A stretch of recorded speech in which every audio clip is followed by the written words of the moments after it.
তারকা আড্ডায় সবাইকে স্বাগতম। আজকের তারকা আড্ডায় আমার সাথে আছেন এমন এক তারকা, সঙ্গীত জগতে যিনি এক নামে পরিচিত। ব্যান্ড মিউজিক থেকে শুরু করে প্লেব্যাক মিউজিক, সব জায়গায় যার স্বতঃস্ফূর্ত বিচরণ। আজকে আমার সাথে রয়েছেন বালাম জাহাঙ্গীর। চলুন তার সঙ্গে কথা বলি।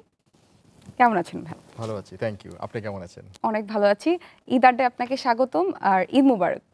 ঈদ মুবারক। ঈদ মুবারক। ভাইয়া, প্রথমে আপনার কাছে আসবো। সম্প্রতি 30শে মে, যদি আমি স্পেসিফিকলি বলি, আপনার নয়না গানটি বের হয়েছে। আর এর কিছুদিন আগেই প্রিয়তমা গান বের হয়েছে এবং এর পরবর্তীতে আপনি রাজকুমারে কাজ করেছেন। সো এই যে প্রচুর সাড়া পেয়েছেন, প্রিয়তমা, রাজকুমার, সব জায়গায় সাড়া পেয়েছেন, এখন এই গানটাতে কেমন দর্শক সাড়া পাচ্ছেন? সিনেমার দর্শক তো একটু ডিফারেন্ট, মানে সিনেমার ডিফারেন্ট বলতে ওই সেন্সে আমার মনে হয় সিনেমার গান পৌঁছানোর যে ব্যাপারটা অনেক ম্যাস লেভেলে চলে যায়, এবং গান ভালো হলে, সিনেমা ভালো হলে ওটা তো কথাই নেই, যেটা প্রিয়তমা সাক্ষী।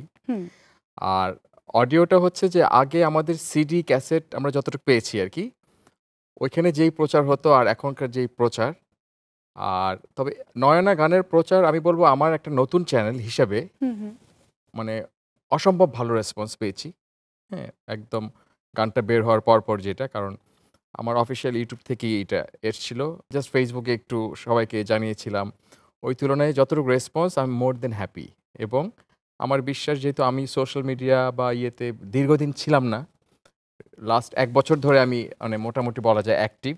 এর পাশাপাশি আপনি কি গানে কাজ করছেন? যেহেতু অনেক বছর পরে আপনি কামব্যাক করেছেন, আপনার একটা ফ্যান বেস রয়েছে যারা মুখিয়ে আছে আপনার নতুন গান শোনার জন্য। প্রথমত কামব্যাকটা শুনলে মজাও লাগে, কারণ আমি তো এমনি নিজের কাছে মনে হয় যে আমি সবসময় গানের মধ্যে ছিলামই, বাট সামহাও কোনো একটা রিজনে অনেকদিন গ্যাপ হয়ে গিয়েছিল। বাট কাজ আসলে চলছে এবং কাজ অনেকগুলো করছি, যেরকম প্লেব্যাকে কিছু কাজ করছি। তারপরে আমার অনেকগুলো নিজের সলো গান জমে আছে, ওইটা যেরকম একটা প্ল্যান করছি যে আমি অ্যালবাম আকারে আসবো কিনা, এটা এখনো শিওর না, বাট মনে হচ্ছে। কারণ কি, আগে আমরা যখন একসাথে গান দিতাম সিডিতে বা ক্যাসেটে, মূলত সিডি দিয়ে শুরু করি আমরা 2007-8 দিকে, তো অনেকগুলা গান মধ্যে কিন্তু অনেক ধরনের দর্শক লিসেনাররা শুনে যার যারটা পিক করতে পারতো। আর এখন যখন আমরা একটা ধরনের গান আমরা ভালো লাগা হোক বা ভালো বাসা থেকে গান করে একটা গান দিচ্ছি, স্বাভাবিকভাবে একটা গান কিন্তু আসলে সবার পছন্দের তালিকায় পড়ে না। আর এখন এত অপশনস, এত মিউজিক, এত কিছু গ্লোবাল, মানে অনেক কম্পিটিশন এখন, কারণ পুরো পৃথিবী মানুষের হাতের মুঠোয়। এই একটা দেখতেছে হয়তো কি বলে ওয়েস্টার্ন গান বা ওয়েস্টার্ন একটা কাজ দেখতেছে, হঠাৎ করে বলিউডের কাজ দেখতেছে, তো সবকিছু মিলে কম্পিটিশন এখন একদম বলা যায় ইন্টারন্যাশনাল কম্পিটিশন। শ্রোতাদেরকে হুকড রাখার যে ব্যাপার, যে একটা ফিক্সড, যে আপনার যে ফ্যান বেস রয়েছে বা নতুন করে আবার ফ্যান বেস যারা অ্যাড হবে, সবাইকে যে আপনার গানে হুক রাখা, সেখানে আমার জার্নিতে আমি চাই আমার ফ্যান বেস আমার সাথে থাকুক, কারণ একটা আর্টিস্টের সবাই ফ্যান হবে না, এটি স্বাভাবিক। এবং আমি এখন এই মুহূর্তে আসলে তাহলে এটাই দাঁড়ায়, এই মুহূর্তে প্লেব্যাকে কাজ করছি, কিন্তু আমি আমার সলো নিয়েও খুব চিন্তা করছি। আমি যতদূর জানি যে আপনি ব্যান্ড মিউজিক দিয়ে ফার্স্টে শুরু করেছেন, তাহলে এই যে ব্যান্ড মিউজিক থেকে সলো ক্যারিয়ারের ট্রানজিশনটা, এবং আসলে এই ট্রানজিশনটা কিভাবে ঘটে সেটা আমি জানতে চাইবো। সেই সাথে জানতে চাইবো যে আপনি আসলে কোনটাকে বেশি এনজয় করেন এবং কোন জায়গায় আপনি আপনাকে দেখতে চান এন্ড অফ দ্য ডে। দুইটাকে ব্লেন্ড করেই চলতেছি এখনো। আর আমি আসলে আমার মিউজিক ক্যারিয়ার শুরু কিন্তু লাইভ মিউজিক দিয়ে, মানে স্টেজ। তো আমার ব্যান্ড মিউজিক শুরু হয় হচ্ছে একদম বলা যায় 7 থেকে, যদি আমি অফিসিয়ালি বলি, কারণ ওয়ারফেজের একটা বাংলাদেশের একটা পাইওনিয়ার রক ব্যান্ড ওয়ারফেজ, আমি নিজেও ফ্যান ছিলাম। ওই ওয়ারফেজের ফার্স্ট অ্যালবামে আমার একটা গান ছিল কৈশোর নামে। আমি তখন পড়ি either class 6 or 7। So young. হ্যাঁ, তো কিভাবে সুর করেছিলাম ওইটা আমি জানি না, বাট সুরটা আসলে ন্যাচারালি তো আসেই। আর মিউজিক্যালি হয়তো অনেক এক্সপার্ট বা অনেক এক্সপিরিয়েন্সড হলে তখনও মিউজিকের ইনফ্লুয়েন্স দিয়েও সুর আসে না, বাট আমি তখন গিটার টুংটাং করি, বাট সুরটা চলে এসেছিল। তো এভাবে ব্যান্ডের সাথে প্রথম আমার মানে ইন্ট্রোডিউস হয় আর কি, যে আচ্ছা এটা। তো আমি তো বাসায় শুনতাম আধুনিক গান, আব্বা আম্মা গাইতো, আর ব্যান্ড হতো যে সব অনেক গিটার ইউজ, না অনেক ধরনের ইনস্ট্রুমেন্ট, একদম ডিফারেন্ট সাউন্ড। তো ইয়াং বয়সে সব সাউন্ড ভালো লাগে। তো this is how I started my musical journey. এবং একদম কি বলে রক মিউজিকটাই আমার ভিতরে ঢুকে গেল ছোটবেলা থেকেই। তখন কিন্তু উইথ ডিউ রেসপেক্ট তখন আমি আসলে বাংলা গান শুনতাম না। আচ্ছা, কারণ আমার বড় ভাইরা সেটা কি আপনার এটা বাবা মা এটা জানতো? এটা লায়াবিলিটি গোজ টু মাই কি বলে ওল্ডার ব্রাদার্স, হ্যাঁ, Okay. এল্ডার ব্রাদার্স। কারণ হচ্ছে ওরা প্রচন্ড রক মিউজিক শুনতো, বাসায় লাউড মিউজিক দিয়ে আব্বা আম্মা আসলে বা আব্বা আসতেছে তখন আবার বন্ধ করে দিত, হ্যাঁ, কারণ অনেক বেশি লাউড দিত আর কি। অনেক সময় আশেপাশে নেইবারসরাও ডিস্টার্ব হতো। উইথ বেস, ফুল হ্যাঁ, অফ তো এইভাবে বেস। করতে করতে আমার ওই রক মিউজিকটাই ঢুকে যায় ভিতরে।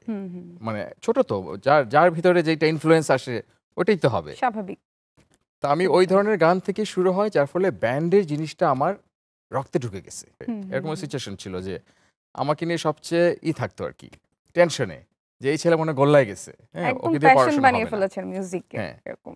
বাট লাকিলি সামহাও একটা সময় গিয়ে আমি দেখছি আব্বা আম্মা আমাকে নিয়ে হয়তো সবচেয়ে বেশি প্রাউড ফিল করে।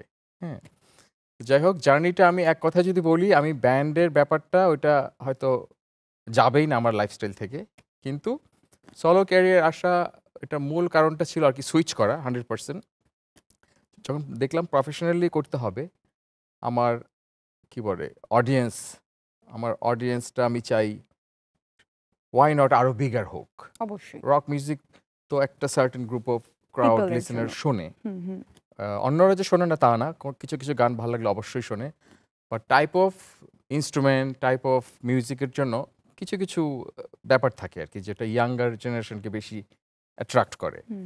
বাট আমি যখন দেখলাম আমি প্রফেশনালি আস্তে আস্তে এদিকে সুইচ করতেছি বা এটা আমার প্রফেশন হয়ে যাবে, তাহলে আমার মনে হয় আরো বড় অডিয়েন্স রেঞ্জ নিয়ে গ্র্যাব আমার করা কাজ করা দরকার। উচিত, গ্র্যাব করা দরকার। তাহলে হয়তো আমি এটাকে আমি আমার একটা ক্যারিয়ার বানিয়ে হয়তো সার্ভাইভ করতে পারবো। মিউজিকের ক্যারিয়ার রক দিয়ে শুরু, গিটার দিয়ে শুরু, তারপরে মিউজিকের সাথে থাকলাম ওয়ারফেজের সাথে অনেক দিন। আমার নিজের ব্যান্ড ছিল একটা, রেনিগেটস। সেশন মিউজিশিয়ান হিসেবে অনেক স্টুডিওতে বাজিয়েছি। আর্কের সাথেও ছিলেন। আর্কের সাথেও কিছু টাইম গেস্ট হিসেবে ছিলাম। তারপরে পেন্টাগন নামে একটা ছিল ব্যান্ড, যারা কভার সংস করতো এবং বিভিন্ন ক্লাব মিউজিকে তারা খুব অ্যাক্টিভ, এখনো করে মনে হয়, এখনো অনেক। পেন্টাগনে বাজাতাম খুব অন্য টাইপের ডিফারেন্ট ক্লাব মিউজিক। তারপরে মানে অনেক কভার। তারপর আমার আরেকটা ব্যান্ড ছিল রে বিটস, হ্যাঁ, ওইটাও একটা রক ব্যান্ড ছিল একদম। তখন আমি এসএসসি শেষ করে মাত্র জয়েন করি, হ্যাঁ, তখন concert scene. What a story! মানে আমি বুঝতে পারছি যে এটা আজকাল অনেক ইয়াং যারা মিউজিশিয়ান এত তাদের কিছু জন্য করে একটা না, ইন্সপিরেশন হ্যাঁ, হিসেবে এখন তো কাজ সবাই করবে। এসে মিউজিক করতেছে বা টিকটক করতেছে এইভাবে। এখন অনেক কি বলবো, অপরচুনিটিস, পসিবিলিটিস এন্ডলেস। কেউ যদি একটু ভালো হয়, একটু একটু ভালো হলেই মানে রাস্তা অনেক খোলা। যেহেতু অনেক গান নিয়ে কথা বলছি, আমি শিওর আমাদের অডিয়েন্সরা ওয়েট করছে আপনার একটা গান এখনই শোনার জন্য।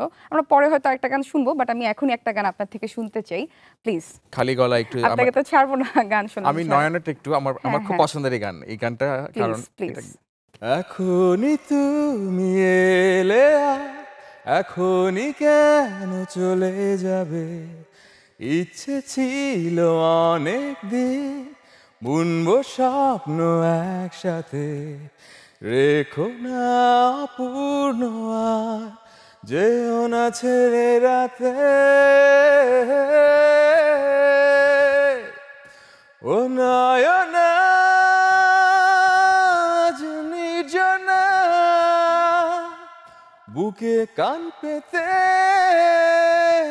শোনো আর্তনা, সব রাস্তা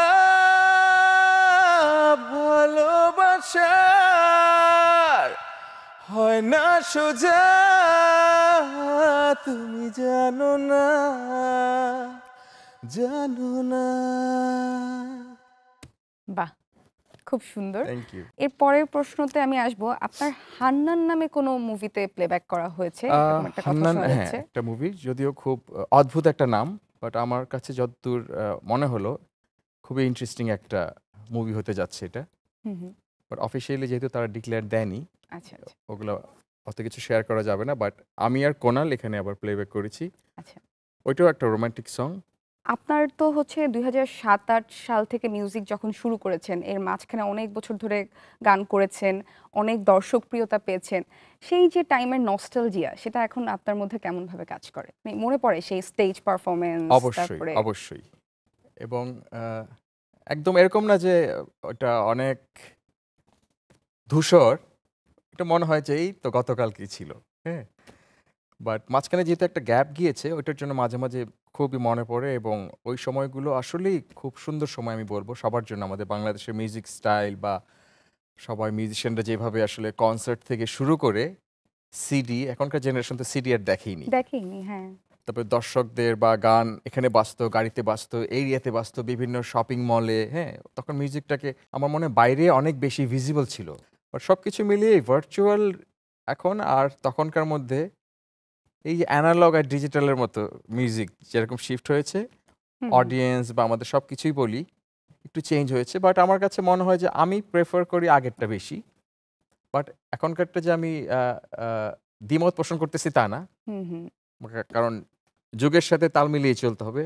যেহেতু আপনি পরপর কাজ করছেন, সামনেও আরো কাজ করবেন, বাংলাদেশের মিউজিক ইন্ডাস্ট্রি নিয়ে আপনার আসলে চিন্তা ভাবনা কি, বা আপনি কেমন দেখতে চান? আপনার কি মনে হয় যে কোথায় কোথায় ডেভেলপ করা দরকার রয়েছে, বা এটা হলে মিউজিশিয়ানদের জন্য আরো সুবিধা হতো?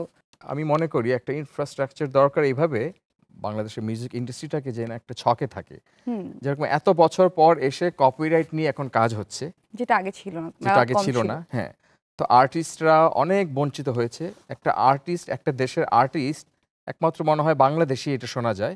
একটা আর্টিস্ট বয়সকালে হয়ে যায় দুস্থ। তো কপিরাইটের মাধ্যমে এই যে আর্টিস্টদের রেভিনিউ শেয়ার থেকে শুরু করে কার কি রাইটস, এগুলা খুব আমার মনে হয় খুব ইজিলি, হুম, হুম। খুব রিসেন্টলি এগুলা সেটেল হয়ে যাবে।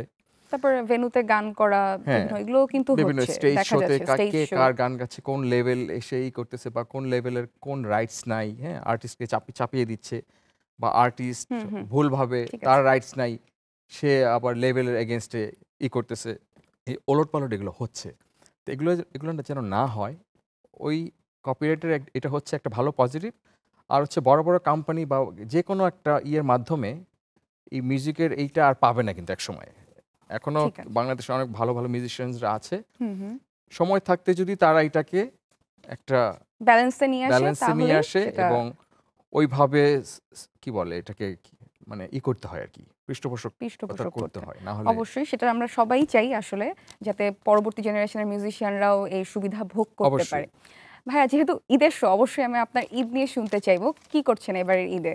ঈদে তো আসলে খুব একটা বেশি কিছু করা হয় না, বাট আমার কাছে সবচেয়ে ইম্পর্টেন্ট যেটা সেটা হচ্ছে যে নিজের ফ্যামিলি অ্যান্ড ফ্রেন্ডসদের সাথে, হুম, হুম। মূলত ফ্যামিলির সাথে বেশি টাইম কাটানো হয়, কারণ সারা বছর একটু এলোমেলো থাকি আমি কাজের ক্ষেত্রে, টাইমিং প্রচুর নিয়ে ব্যস্ততাও থাকে। ব্যস্ততা থাকে। তো এই সময়টা আমি একদম নিজেই চাই, একদম ফ্যামিলি নিয়ে আড্ডা হোক, সময় কাটানো হোক বা মুভি দেখা হোক বা যেভাবেই হোক, আমি খুব ফ্যামিলি নিয়ে এই সময়টা কাটাতে চাই। যেহেতু একটা সময় প্রচুর স্টেজ শো করা হয়েছে, আমি সিওর আপনার প্রচুর স্টেজ শোয়ে প্রচুর মেমোরিজ আপনার প্রচুর, ঝুলিতে রয়েছে। অনেক। অনেক। হ্যাঁ, আজকে আমি যেহেতু ঈদের প্রোগ্রাম, সবাই দেখতে চাচ্ছে, শুনতে চাচ্ছে আপনার মুখে যে কোনো ধরনের এমন ইন্টারেস্টিং গল্প যেটা কখনো আপনার এভাবে বলা হয়নি কিন্তু প্রায়ই আপনার মনে উকি দেয়।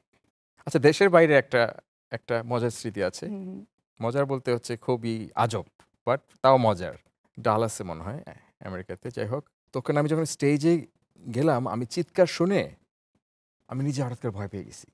যে স্টেজের ক্রাউডের মাঝখানে, চিৎকার আচ্ছা, শুনে। ক্রাউডের চিৎকার। হ্যাঁ, ওকে। আমি ভাবলাম কোনো অ্যাক্সিডেন্ট হলো নাকি বা কিছু হলো নাকি। এমনভাবে একটা স্ক্রিম করছে সবাই, এবং অনেক আ মানে সিরিয়াস, মানে ক্রেজি মানে ফ্যান আপনি ওখানে। পুরো ওভারওয়েলমড এরকম একটা। একদম মানে এত ওভারওয়েলমড যে আমি ভয় পেয়ে গেছি, শকড হয়ে যায়। আমি কি কোনো কিছু ভুল করলাম নাকি ওখানে কোনো একটা অ্যাক্সিডেন্ট হলো, কিছু লাইটস-টাইট পড়ে গেল নাকি কারো মাথায়?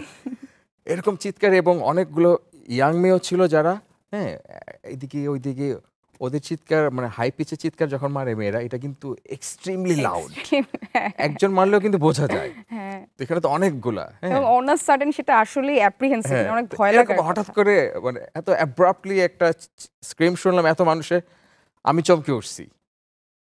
কিন্তু সেই চিৎকার কাজে দিয়েছে, আপনার আজ অবধি সেটা মনে আছে। অবশ্যই। আপনার ছেলেও যেহেতু গান করে, আপনি আপনার ছেলের সাথে কি একসাথে প্র্যাকটিস করা হয় কখনো? ও গান করে বলতে কি আমার মতোই, আমি ছোটবেলায় কম গান করতাম। হুম, এখন হুম, ও হুম। গানে ফোকাস না, মিউজিকে বেশি ফোকাসড। আচ্ছা, আচ্ছা। ও ভালো গিটার বাজায়, তারপরে কিবোর্ডও বাজায়। মানে মাল্টি ট্যালেন্টেড। মাঝখান দিয়ে এলআরবি যখন আইয়ুব বাচ্চু মারা যান, তখন আপনি সেখানে জয়েন করেছেন। তো এই স্টোরিটা আসলে কি? বাচ্চু ভাই চলে যাওয়ার পরে সামহাউ ব্যান্ড, মাসুদ যে ইয়াঙ্গার মেম্বার ছিল এলআরবির, ও আমার সাথে এমনি সবসময় টাচে থাকতো, we are very good friends. ও সহ পুরা মেম্বার একবার আমাকে নিয়ে বসে যে ওরা এলআরবিটাকে কন্টিনিউ করতে চায়, করতেছে। ওরা এমন একজনকে খুঁজতেছে, কারণ বাচ্চু ভাইয়ের সাবস্টিটিউট তো আসলে বলা সম্ভব না, ঠিক হুম, না? হুম। বাচ্চু ভাই একজন কি বলবো, লেজেন্ড। ওরা এমন একজনকে খুঁজতেছিল যার ভয়েস এবং গিটার দুটাতেই ওরকম একটা ইনফ্লুয়েন্স আছে, আচ্ছা। যে দুটাতেই ভালো। তো ওইভাবে করে আমার শুরু হয় জার্নিটা। বাট সামহাও কিছু ইন্টারনাল ইস্যু আছে এলআরবির, যেটা আমি জানতাম না। ওগুলোর জন্য যখন ওগুলো আবার আমি কিছু একটা জিনিস দেখতে পেলাম, আমার ফিলোসফি বা আমার এথিক্যালি আমি দেখলাম আমার সাথে যায় না। তারপরে আমি সাইলেন্টলি বের হয়ে যাই। কারণ আমি এমনিতেও খুব একটা কি বলে এক্সট্রোভার্ট না, আমি ইন্ট্রোভার্ট যেহেতু। আমরা অনুষ্ঠানের শেষে, একদম শেষে আপনার একটা গান শুনতে, শুনতে দর্শকদের থেকে বিদায় নিব। আর যদি আপনি দর্শকদের জন্য কিছু বলতে চান, প্লিজ। তো আমার দর্শক যারা, শ্রোতা যারা আছেন, সবাইকে বলবো আমার জন্য দোয়া করবেন যেন একটা সুন্দর অ্যালবাম আমি করে নিয়ে আসতে পারি। আর চেষ্টা করি সবসময় ভালো কাজের সাথে থাকতে। আপনাদের সাপোর্ট থাকলে এবং ভালো বাংলা গানকে আপনারা প্রমোট করবেন। আমাদের আজকের তারকা আড্ডা এখানেই শেষ হচ্ছে। নতুন তারকাদের নিয়ে চলে আসব। সেই পর্যন্ত আমাদের সাথে থাকুন। আর আমরা এখন গান শুনতে, শুনতে বিদায় নিব। ভেজা সন্ধ্যা, অঝোর বৃষ্টি, দূর আকাশে মেঘের প্রতিধ্বনি, বাদলে ঘিরেছে আকাশ, বইছে বাতাস, আড়ালে দাঁড়িয়ে তুমি আর আমি।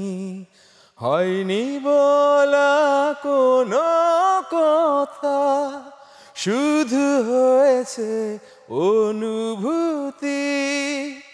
হয়নি বলা কোনো কথা, শুধু হয়েছে অনুভূতি।